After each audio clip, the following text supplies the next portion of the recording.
Hello दोस्तों आज की वीडियो बहुत इंटरेस्टिंग होने वाली है। आज हम लोग देखने वाले हैं कि जब हम लोग एजोर पे माइग्रेट करते हैं तो कॉमनली हम क्या टॉप 5 जो ऐसी मिस्टेक्स हैं वो करते हैं और कैसे उन मिस्टेक्स को हम लोग अवॉइड कर सकते हैं। तो आइए दोस्तों वीडियो स्टार्ट करते हैं। तो दोस्तों आप जैसा जानते हैं जब भी हम एजोर पे माइग्रेट करते हैं हमारा पर्पज़ यही होता है कि हमारा जो माइग्रेशन है वो स्मूथली हो, कॉस्ट इफेक्टिव हो और हम लोग एक सक्सेसफुल माइग्रेशन करें। लेकिन कई बार due to any reasons like हमें नॉलेज कम है या हमारी टीम उतनी कैपेबल नहीं है टेक्निकली, तो कुछ हम मिस्टेक्स करते हैं जिसकी वजह से हमारा जो है माइग्रेशन सक्सेसफुल नहीं होता है और उसका कॉस्ट इम्पैक्ट और आपका बाकी डिजाइन्स पे भी इम्पैक्ट आता है। तो दोस्तों देखते हैं फटाफट अभी ऐसे 5 क्या हमारे टॉप 5 रीजंस हैं। पहला रीजन आपका है असेसमेंट इश्यूज, जिसमें हम लोग असेसमेंट ठीक से नहीं करते हैं। दूसरा हो सकता है आपका स्ट्रेटजी ठीक नहीं है, माइग्रेशन की wrong strategy you are following. तीसरा हो सकता है तो आपका नेटवर्क एंड लेटेंसी प्रॉब्लम्स, जो कि आप ठीक से कंसीडर नहीं करते हैं, डिजाइन कंसीडर नहीं करते अपना नेटवर्क का। Fourth one is cost mismanagement, जहाँ पे आपने कॉस्टिंग को ठीक से मैनेज नहीं कर रहे हैं। और last one is security and backup gaps, जो आपको सिक्योरिटी और बैकअप इंप्लीमेंट करना चाहिए वो आप ठीक से डिज़ाइन नहीं कर रहे हैं या इम्प्लीमेंट नहीं कर रहे हैं। तो दोस्तों फटाफट आगे देखते हैं इन पॉइंट्स को थोड़ा डिटेल में। तो पहला जो हमारा सिनेरियो है स्किपिंग प्रॉपर असेसमेंट। दोस्तों जब भी हम माइग्रेशन करते हैं, आप लोगों ने मेरी पहली वीडियो में भी देखा है, सबसे पहले हम अपने ऑन प्रीम इन्वायरमेंट का असेसमेंट करते हैं। तो लेकिन क्या होता है, no use of the assessment tools. अब हमारी जो टीम है वो काफ़ी नई है या टीम ने डायरेक्टली हमारे सर्वर्स को उठाया ऑन प्रीम से और बिना असेसमेंट किए ही उनको क्लाउड पे माइग्रेट कर दिया। तो ये हमारा विदाउट असेसमेंट टूल्स हमने माइग्रेशन अपना कर दिया है, एक रीजन ये हो सकता है। दूसरा, रस्ट द माइग्रेशन टाइमलाइन। कभी कभी हमारे ऊपर इतना ज़्यादा प्रेशर होता है माइग्रेट करने का कि हमारा डेटा सेंटर में वेकेट करना है या हमारा जो हार्डवेयर है उसका लाइसेंस हमारा वो उसकी जो है लाइफ हमारी एंड ऑफ लाइफ पे पहुंच गया है, या हमारे जो लाइसेंस है वो हमारे रिन्यूअल टाइम आ गया है। और उस प्रेशर को देखने के लिए हम कई बार बहुत जल्दी में माइग्रेशन कर देते हैं। तो उसमें क्या होता है, डेडलाइन की वजह से हम अपनी प्लानिंग स्किप करके फटाफट माइग्रेट कर देते हैं दोस्तों। तो ये भी एक रीजन होता है मेनली। और तीसरा होता है लैक ऑफ प्लानिंग।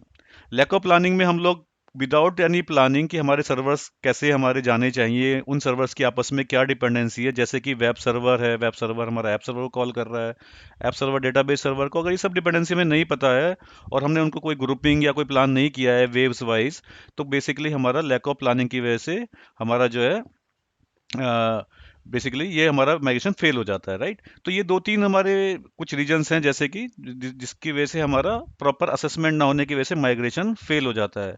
तो ये दोस्तों केवल 3 रीजन है, लेकिन ऐसे और भी बहुत सारे रीजंस हो सकते हैं। तो आप लोगों को ध्यान रखना है जब भी आप अपना वर्कलोड्स एज्योर पे माइग्रेट करने जा रहे हैं, थोड़ा टाइम निकाल के आप असेसमेंट जरूर करें, राइट। प्रॉपर असेसमेंट करें ताकि आपका असेसमेंट के बाद ही आपकी प्रॉपर माइग्रेशन हो, अदरवाइज आपका माइग्रेशन बाद में जाके फेल हो जाएगा। जैसे कि आप देख सकते हैं दोस्तों यहाँ पे ये हमारा विदाउट एनी असेसमेंट ये माइग्रेशन हुआ है, जिसमें हमारी जो टीम है सर्वर को उठा रही है और यहाँ से सिंपल ऑन प्रीम से एज्योर पे माइग्रेट कर दिया विदाउट एनी असेसमेंट और प्लानिंग, राइट। अब इसके इम्पैक्ट क्या हो सकते हैं दोस्तों। ओवरसाइज्ड और अंडरसाइज्ड वीएम्स। ओवरसाइज का मतलब है स्मॉल ऐप को तो हमने बहुत बड़ा वीएम दे दिया। अब हमारी कोई एप्लीकेशन है बहुत छोटा कम लोड है, लेकिन हमने उसका वीएम इतना बड़ा बना दिया, ओवरसाइज कर दिया। या फिर हमारी कोई मेजर एप्लीकेशन है जिसको हमने बहुत ही अंडरसाइज वीएम दे दिया, जैसे कोई डेटाबेस चल रहा है सिक्वल का, लेकिन वीएम का साइज बहुत कम रखा है जिसकी वजह से वो परफॉर्म ही नहीं कर पाएगा, राइट।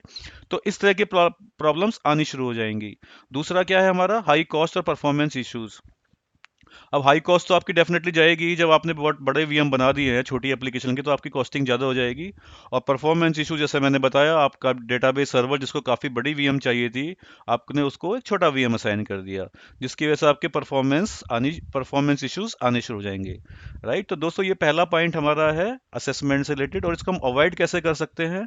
अवॉइड करने के आपके पास कुछ मेथड्स हैं, जैसे कि आप एजोर माइग्रेट टूल यूज़ करें। इस टूल से आप पहले प्रॉपर प्लानिंग करें, माइग्रेशन का असेसमेंट करें। दूसरा, फिर जब आप ये टूल यूज करें उसमें आप परफॉर्मेंस बेस्ड साइजिंग करें, जिससे कि आपको ऑन प्रिम में अभी आपके कितनी सीपीयू रैम आपकी एप्लीकेशन यूज कर रही है, उसी के हिसाब से आप अपना वीएम एजोर में एलोकेट करें। तो इससे आपका ना ओवर साइज्ड होगा ना अंडर साइज्ड आपका एलोकेशन होगा वीएम्स का, राइट। और तीसरा है analyse the dependencies before migration. जब भी हम माइग्रेशन करने वाले हैं, जो भी हमारी एप्लीकेशंस हैं उनकी आपस में किस किस चीज़ पे डिपेंडेंसी है, उन सर्वर को आपस में कनेक्ट, उनकी डिपेंडेंसी को एनालाइज करें और उनको प्रॉपरली एक साथ ही एक ग्रुप में माइग्रेट करें, राइट।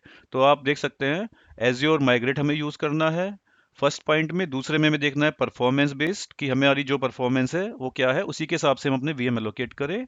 और तीसरा है डिपेंडेंसीज को एनालाइज कर कर ही अपने हम सर्वर्स को माइग्रेट करें दोस्तों, ठीक है। तो ये पहला हमारा सिनेरियो था जो टॉप वन में, जिसमें कि हमारा माइग्रेशन फेल होता है। दूसरा सिनेरियो दोस्तों आता है wrong migration strategy. What happens using lift and shift VM migration for all the applications without checking better cloud native options? दोस्तों आप सब लोग जानते हैं क्लाउड में हमारा आईएएस वाला मोड भी है और पैस मोड भी है, राइट। पैस वाले मोड में हमारा जो एडमिनिस्ट्रेशन है वो बहुत कम हो जाता है, सब कुछ एजोर मैनेज करता है। लेकिन आईएएस वाले मोड में हमारे सब कुछ रेस्पॉन्सिबिलिटी हमारी रहती है, चाहे वो पैचिंग है, सिक्योरिटी, बैकअप, कुछ भी है, राइट। अब हमारी जो स्ट्रेटेजी है नॉर्मली, उसमें हम लोग क्या करते हैं गड़बड़ कई बार, हम लोग जल्दी के चक्कर में, क्योंकि लिफ्ट एंड शिफ्ट बहुत आसान माइग्रेशन होता है, उसमें आपको कुछ नहीं करना है, सीधा अपनी एप्लीकेशन को उठाना है ऑन प्रिम से और आपको एजोर में वीएम बनाकर उन पर डिप्लॉय करना है। तो this is the very fast and easy way of migration, lift and shift, right.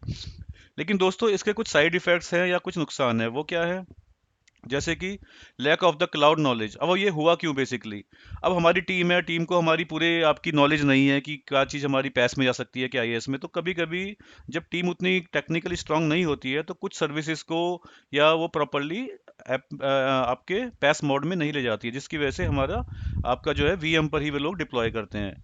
और दूसरा हमारा, जैसा मैंने बताया, focus on the quick migration.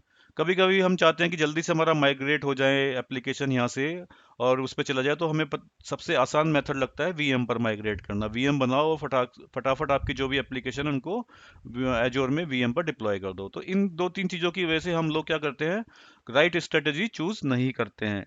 लेकिन दोस्तों इसका अब क्या इम्पैक्ट आएगा, पहला इम्पैक्ट हमारा कॉस्टिंग का ही है। अब आप जानते हैं अगर हम अपना कोई वीएम बना रहे हैं तो वीएम बनाते हुए हमें वर्चुअल मशीन बनानी पड़ेगी, उसके बाद अगर हमने उस पर ऑपरेटिंग सिस्टम डालना है तो विंडो या उसका विंडोज़ का तो हमें उसकी लाइसेंस चाहिएगी। उसके ऊपर अगर हम सीक्वल सर्वर डालें तो हमें सीक्वल सर्वर का भी लाइसेंस चाहिएगा। तो अल्टीमेटली कॉस्टिंग काफ़ी हाई हो जाती है compare to the manage services, right. दूसरा हमारा रीजन है मोर maintenance.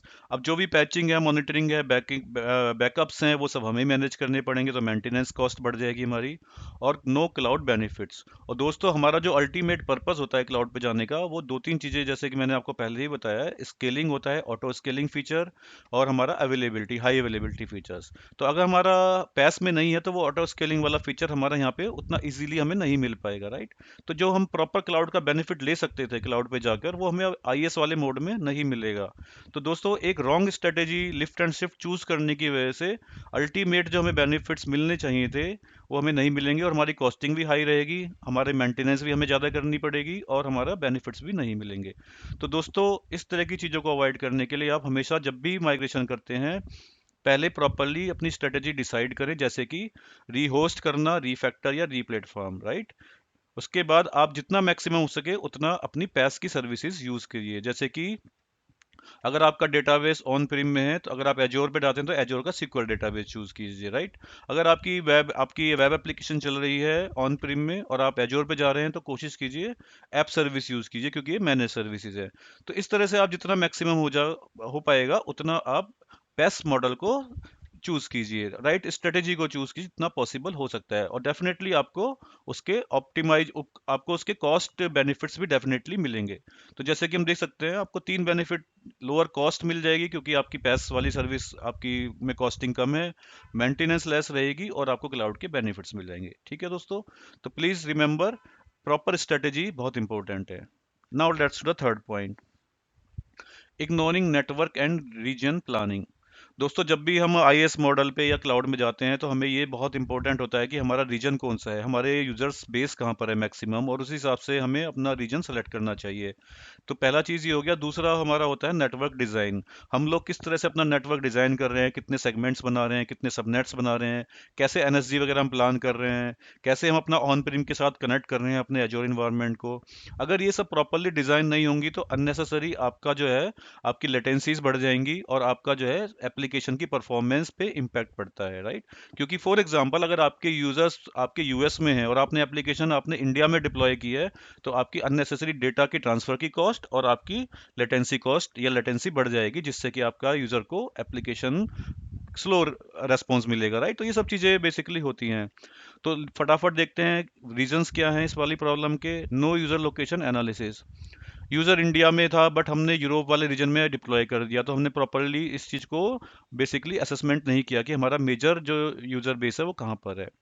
Lack of network planning. हमने वी नेट लेटेंसी बैंडविड्थ को पहले से डिजाइन ही नहीं बनाया, हमने रैंडमली हमने अपनी चीजें प्लान की हैं, इनको प्रॉपर डिजाइन नहीं किया है, राइट। और डिफॉल्ट रीजन सिलेक्शन, जो भी हमें अजोर ने डिफॉल्ट रीजन दिया या जो हमें बताया गया हमने उसी को सिलेक्ट किया, बट हमने उसको प्रॉपरली असेस नहीं किया है कि उसके हमें क्या बेनिफिट्स मिलेंगे और किस रीजन से क्या कॉस्टिंग का और लेटेंसी का कहाँ पे हमें बेनिफिट मिलेगा। तो ये चीजें हमें एज एन आर्किटेक्ट या during the migration, before the migration basically properly assess करना चाहिए। तो दोस्तों अगर हम ये सब चीज़ें प्रॉपरली असेस नहीं करते हैं तो इम्पैक्ट हमारे हाई लेटेंसी, एप्लीकेशन ओपन होने में आपको डिले आने लगेगा बेसिकली आपका, बिकॉज आपकी एप्लीकेशन यूएस में है और आपके यूजर्स इंडिया में है, तो आपकी एप्लीकेशन की लेटेंसी बढ़ जाएगी। पूरा यूजर एक्सपीरियंस, यूजर्स कंप्लेन करेंगे कि आपकी एप्लीकेशन स्लो है डेफिनेटली। और data transfer cost, cross region traffic से एक्स्ट्रा कॉस्ट आने लग जाएगी डेफिनेटली। जब आपका डेटा, आपका जो डेटा है वो अलग अलग रीजन्स में एप्लीकेशन डिप्लॉयड है, तो आपका डेटा डिफरेंट रीजन्स से क्रॉस करेगा, जिसकी वजह से आपकी कॉस्ट जो है डेटा की ट्रांसफर की वो बढ़ जाएगी, राइट। तो ये सब चीज़ें आपको अवॉइड करनी है और इसके लिए आपको ये करना है, चूज द करेक्ट रीजन। आपको अपना डिजाइन करने से पहले यूजर के साथ, कस्टमर के साथ प्रॉपरली बैठ के यूजर की प्रेजेंस को समझना होगा globe, around the globe. Accordingly फिर आपको अपना रीजन डिसाइड करना होगा कि जहां से आपका मैक्सिमम यूजर्स कवर हो सके, आपको वो रीजन सेलेक्ट करना चाहिए उस केस में, राइट। तो अगर हमारे इंडिया में हैं तो आप सेंट्रल इंडिया रीजन सेलेक्ट कर सकते हैं, राइट। इस तरह से हमें प्लान करना होता है।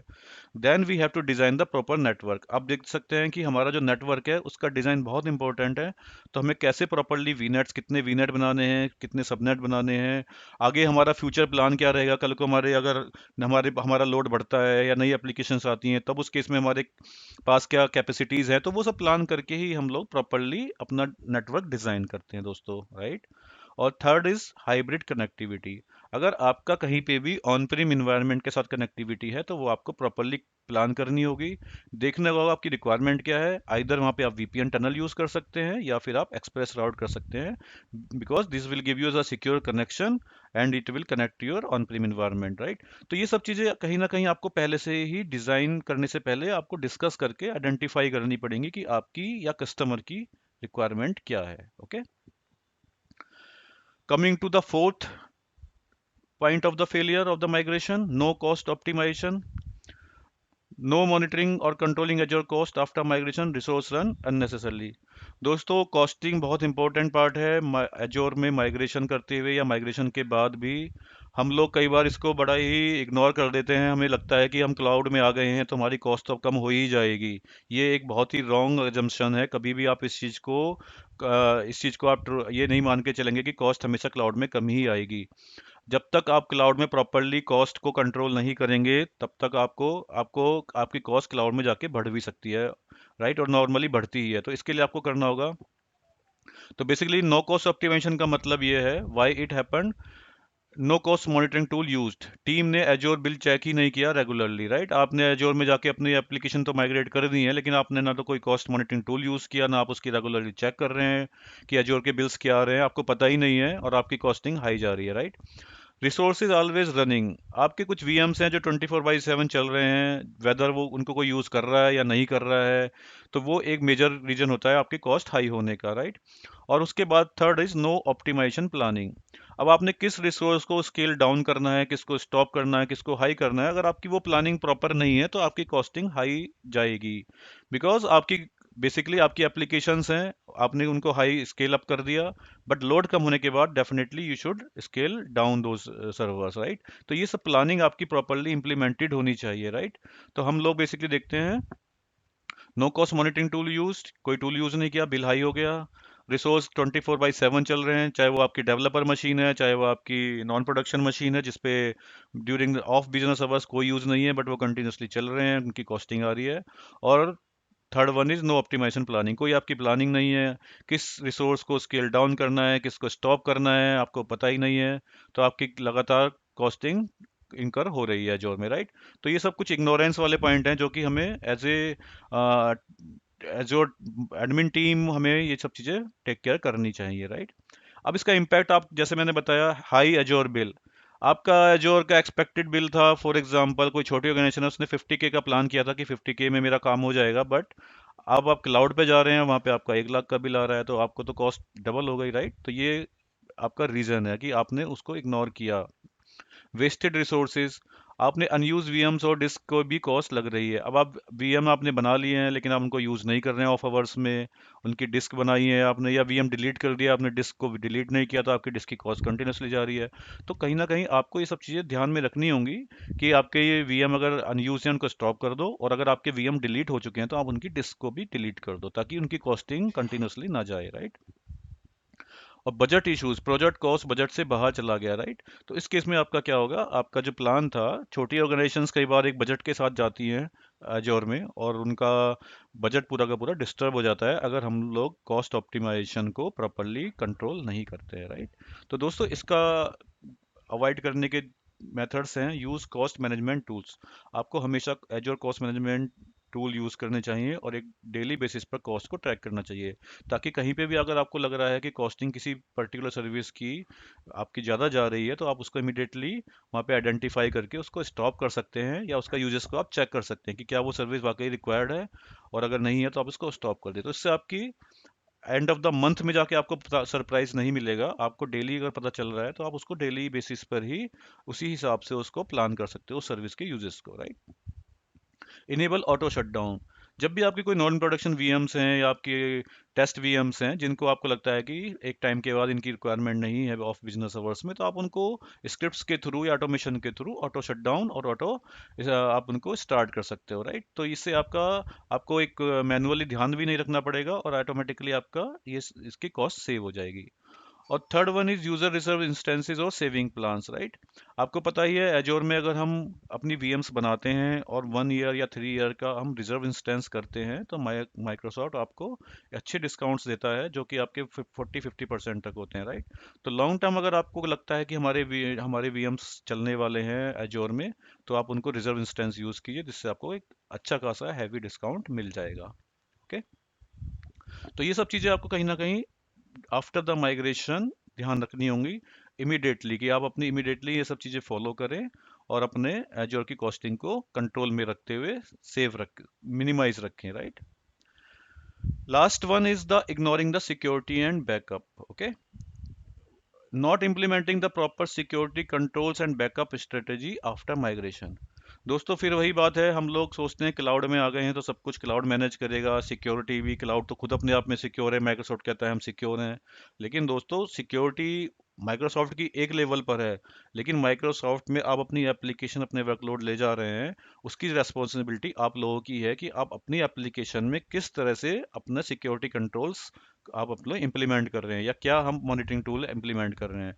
ऐसे ही आप अपने एप्लीकेशन की बैकअप स्ट्रेटेजी क्या बना रहे हैं। माइक्रोसॉफ्ट आपको सर्विस दे रहा है बैकअप की, लेकिन इसको कब, कहाँ और कैसे यूज करना है, वो आपकी एज एन आर्किटेक्ट आपकी रिस्पॉन्सिबिलिटी है, या एज एन एडमिनिस्ट्रेटर आपकी रिस्पॉन्सिबिलिटी है कि आप उनको बेसिकली कब और कहाँ इंप्लीमेंट कर रहे हैं, राइट। तो इसका रीजन क्या है बैकअप और सिक्योरिटी वाली प्रॉब्लम का? Assumptions cloud is secure by default. तो जैसे मैंने बताया, टीम ने सोचा कि एजोर ऑटोमेटिकली सब कुछ सिक्योर कर देगा। हमने माइग्रेट करने के बाद हमने कुछ भी ध्यान नहीं दिया एप्लीकेशन पे, और हमारी एप्लीकेशन बेसिकली वहाँ पे सिक्योर नहीं है एजोर में। No backup planning, backup configure ही नहीं किया बिफोर गो लाइव। हमने लगा कि हाँ वही क्लाउड में है, आप सब चीज़ें क्लाउड मैनेज कर रहा है, तो कहीं ना कहीं हम ये सब चीज़ें मिस कर जाते हैं या अंडर एस्टिमेट कर जाते हैं। तो हमें ये ध्यान रखना होगा कि हमें बैकअप खुद ही प्लान करना है immediately after the migration, right. और ओपन एक्सेस और मिस कॉन्फ़िगरेशन। कहीं कहीं पे हम लोग क्या करते हैं, पोर्ट्स को ओपन छोड़ देते हैं, और या प्रॉपर हम लोग आरबैक वगैरह इंप्लीमेंट नहीं करते हैं, जिसकी वजह से हमारी बहुत सारे कुछ ऐसे एरियाज होते हैं एप्लीकेशन में जो इजीली आउटसाइड से एक्सेसिबल हो जाते हैं, या जो वनरेबल हो जाते हैं हमारे, राइट, एक्सटर्नल ट्रैफिक को और या हैकर्स के लिए, राइट। तो हमें दोस्तों ये बहुत प्रॉपरली ध्यान रखना है कि हमारी सिक्योरिटी प्रॉपरली हम उसको ऑब्जर्व करें, और जहाँ पे भी हमें कोई लूप होल्स नज़र आ रहे हैं उनको प्रॉपरली क्लोज करें, राइट। तो इन सब चीज़ों के लिए हमें क्या करना होगा, इम्पैक्ट हमारा क्या रहेगा, पहले तो इम्पैक्ट देख लेते हैं। अगर हमने कोई बैकअप प्लान नहीं किया है तो हमारा डेटा लॉस का रिस्क है, सर्वर क्रैश हुआ और डेटा रिकवरी नहीं हो पाएगा। अब आपने बैकअप लिया हुआ ही नहीं है, आपका वीएम क्रैश हो जाएगा, तो आपके पास कोई अलग कोई मेथड नहीं है जिससे आप अपने सर्वर को वापस रिक्रिएट कर सके, राइट। तो आपका यहाँ पे प्रॉब्लम हो जाएगी। सिक्योरिटी ब्रीच हो सकते हैं, ओपन पोर्ट्स की वजह से अनऑथराइज एक्सेस मिल जाएगा। अब दोस्तों जैसे कि हमारे घर में ही है, अगर हम अपने डोर को खुला छोड़ के चले जाएं कहीं पे बाहर घूमने के लिए 3-4 दिन के लिए, और लॉक लगाना भूल जाएं, तो डेफिनेटली कहीं ना कहीं हमारा घर रिस्क में है। इसी तरह से हमारी एप्लीकेशंस हैं, अगर हमने एप्लीकेशंस में कोई पोर्ट्स ऐसे ओपन छोड़ दिए हैं, उससे हमारे एप्लीकेशन में अनऑथराइज एक्सेस की पॉसिबिलिटी बढ़ जाती है, राइट। तो ये रिस्क हैं जिनको हमें कहीं ना कहीं ट्रैक करना चाहिए कि हमारी एप्लीकेशन में कहाँ कहाँ पे हमने कौन कौन से पोर्ट्स ओपन किए हैं और किसके लिए किए, right. Compliance issues, company policies और ऑडिट फेल हो गए, राइट। तो बेसिकली क्या होगा, जो हमारी कंप्लाइंस हैं वो हमारे फेल होने शुरू हो जाएंगे। कंप्लाइंस में मान लिया हमने बोला है कि ये वाला पोर्ट ओपन नहीं होना चाहिए, लेकिन हमारे में पोर्ट ओपन है, या हमने बोला कि हमारे उसमें ये एनएसजी रूल होना चाहिए, वो रूल नहीं है। तो ऐसे बहुत सारी चीज़ें जो हमारी कंप्लाइंस में हमारी कंपनी सिक्योरिटी पॉलिसी डिसाइड करती है, वहाँ पे हम फेल हो जाएंगे और हमारी एप्लीकेशन रिस्क में आ जाएगी, और दैट मे बी हम उसको गो लाइव नहीं कर पाएंगे। तो गो लाइव करने से पहले या ड्यूरिंग द गो लाइव हमें इंश्योर करना होगा कि हमारी एप्लीकेशन सिक्योर है प्रॉपरली और ऑल कंप्लाइंस को वो सेटिस्फाई कर रही है, राइट। तो हाउ टू अवॉइड दोस्तों, अवॉइड करने का तरीका यही है, enable the backup, Azure backup configuration करो before migration complete, okay. Migration complete होने से पहले ही आप अपनी पूरी प्लानिंग रखो, हमें किस किस वीएम का, किस किस ऐप का, कहाँ पे डेटा का, किसका क्या बैकअप लेना है, क्या उसकी रिटेंशन पॉलिसी रहेगी, हमारी बैकअप की क्या फ्रीक्वेंसी रहेगी। तो ये बेसिकली आपका आरटीओ और आरपीओ के अकॉर्डिंगली आपको ये सब डिसाइड करना होगा। तो आपको ये सब चीज़ें पहले से ही प्लानिंग में रखनी होंगी ड्यूरिंग द माइग्रेशन और before the migration, right. Use the security tools दोस्तों, माइक्रोसॉफ्ट आपको बहुत सारे टूल देता है आपकी एप्लीकेशन को सिक्योर करने के लिए, प्लस साथ साथ उनको मॉनिटर करके आपको बताने के लिए कि कहाँ कहाँ पर आपकी सिक्योरिटी लूप होल्स हैं, और उनको आप फिक्स करिए। तो डिफेंडर फॉर क्लाउड, माइक्रोसॉफ्ट का जो टूल है माइक्रोसॉफ्ट डिफेंडर फॉर क्लाउड, वो इसी पर्पज से है, जहाँ पे वो कंटिन्यूसली आपके डिफरेंट एरियाज को ट्रैक करता है और आपको बताता है। तो हमारा सिक्योरिटी पोस्चर जो है वो यही है, जहाँ पे वो आपको एक सिक्योरिटी स्कोर देता है आपकी एप्लीकेशन का, और बताता है कि आपकी एप्लीकेशन सिक्योर है कि नहीं है। साथ के साथ वो आपको बहुत सारे रिकमेंडेशंस भी देता है कि आपको कहाँ कहाँ पर अपनी सिक्योरिटी फिक्स करनी है, जैसे कि आपको किसी वीएम पे पैचिंग करनी है, या कहीं पे आपको मल्टी फैक्टर ऑथेंटिकेशन लगाना है, कहीं पे आपको एनएसजी के नए रूल्स, इनबाउंड आउटबाउंड रूल्स को रोक बंद करना है, या ये पोर्ट को रोकना है, तो ऐसे, या आपको पब्लिक आईपी नहीं होना चाहिए। तो ऐसे बहुत सारी रिकमेंडेशंस आपको डिफेंडर फॉर क्लाउड देता है। तो दोस्तों ये टूल आपको यूज़ करने चाहिए, डेफिनेटली रेगुलर बेसिस पर मॉनिटर करने चाहिए, ताकि आपकी एप्लीकेशन में कहीं पे कोई लूप होल ना बचे। Apply access control and NSG rules, दोस्तों हमारे घर में भी, हमारी सोसाइटी, हमारे अपार्टमेंट में भी जब भी कोई आउटसाइडर आता है, डेफिनेटली वहाँ पे हमारे सिक्योरिटी गार्ड्स उनको रोकते हैं, उनसे पूछते हैं आपको कहाँ जाना है, और फिर वो हमें फ़ोन करके इंटरकॉम पे पूछते हैं कि ये बंदा आया है, हम अलाउ करते हैं, तब वो लोग अंदर आते हैं, राइट। तो हर एक्सटर्नल पर्सन के लिए कहीं ना कहीं कोई रूल सेट हुआ हुआ है, उसके हिसाब से ही हम उनको अलाउ करते हैं। इसी तरह से एप्लीकेशन में भी ऐसा नहीं है कि हर बंदे को हर एक्सेस आपको मिल जाएगा। जैसा जैसा आपका रोल है अकॉर्डिंगली ही आपको उस एप्लीकेशन पे एक्सेस मिलना चाहिए, उसी हिसाब से आपकी एप्लीकेशन का एक्सेस होना चाहिए दोस्तों, राइट। तो ये आरबैक आपका जो है रोल बेस्ड एक्सेस कंट्रोल है आपका, ये बहुत इंपॉर्टेंट पार्ट है। इसके बिना बिना आपकी एप्लीकेशन में कोई भी आपका अनऑथराइज एक्सेस कर सकता है दोस्तों, राइट। तो हम ये एंटर आईडी के थ्रू अपना एक्सेस कंट्रोल मैनेज करते हैं, और एनएसजी रूल्स के थ्रू बेसिकली हम ट्रैफिक कंट्रोल करते हैं, राइट। तो ये सब चीज़ें हमें एनालाइज प्रॉपरली करनी होंगी कि हमारी एप्लीकेशन में ये प्रॉपरली इम्प्लीमेंटेड है या नहीं है। तो दोस्तों यही हमारा इनेबल बैकअप करना, सिक्योरिटी टूल्स यूज़ करना, और प्रॉपर एक्सेस कंट्रोल और एनएसजी रोल इम्प्लीमेंट करना, राइट। तो ये सब चीज़ें बेसिकली हम लोग यूज़ करके अपनी एप्लीकेशंस को प्रॉपरली सिक्योर करते हैं। तो दोस्तों आज के वीडियो में ये टॉप 5 मेरे क्रिटिकल एजयोर माइग्रेशन फेलियर्स थे। आई होप ये आपको डेफिनेटली हेल्प करेंगे जब आप अपना माइग्रेशन सिनेरियो में जाएंगे, और उसमें आप ये सब चीज़ें माइग्रेशन करते हुए ध्यान रखेंगे ये पॉइंट्स कि ये पॉइंट आप लोगों ने प्रॉपरली कंसीडर किए हैं या नहीं किए हैं। किसी भी पॉइंट पे आपको लगता है कि आपको किसी कस्टमर से कुछ पर्टिकुलर आपको इन्फॉर्मेशन चाहिए, तो डेफिनेटली आप ये सब कस्टमर के पास जाइए, उनसे रिलेटेड और क्वेश्चंस पूछिए ताकि आपको पूरा क्लियर हो जाए कि आपको कहीं पे भी आपका कोई पॉइंट मिस ना हो जाए। जैसे कि रीजन है आपका क्या रहेगा, राइट? आप लोग एक्सप्रेस राउट यूज़ करने वाले हैं या नहीं करने वाले हैं, तो इस तरह की बहुत सारी चीज़ें सिनेरियो टू सिनेरियो डिपेंड करेंगी दोस्तों, ठीक है? तो थैंक यू सो मच दोस्तों, मिलते हैं अब एक नेक्स्ट वीडियो में। तब तक के लिए स्टे ट्यून्ड।